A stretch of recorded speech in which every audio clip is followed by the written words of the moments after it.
Rođen je kao princ, mogao je da vlada zemljom, ali je izabrao da vodi ceo narod, ne mačem, već znanjem.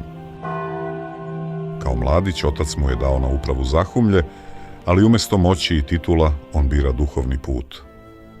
Godine 1192. beži na Svetu Goru i u ruskom manastiru Svetog Pantelejmona prima monaško ime.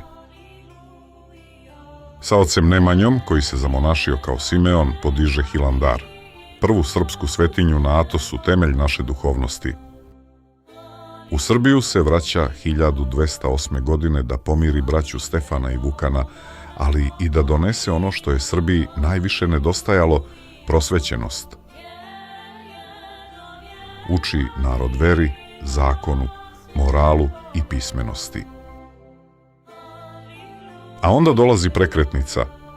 1219. godina ubedi vaseljenskog patrijarha i nikejskog cara da daju Srbima ono o čemu su vekovima sanjali, autokefalnu srpsku crkvu. Tako postaje prvi arhijepiskop Srbije. 2 puta ide na hodočašće u Svetu zemlju.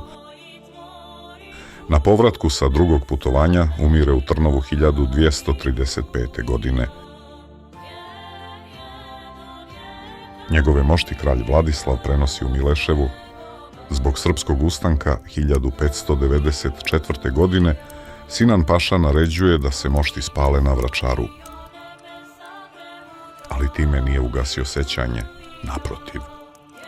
A na tom mjestu danas stoji najveći pravoslavni hram kod Srba. Bio je princ, monah, arhijepiskop, zakonodavac i prosvetitelj, onaj koji je svoj narod naučio da je znanje najveća snaga. A zvao se Sveti Sava.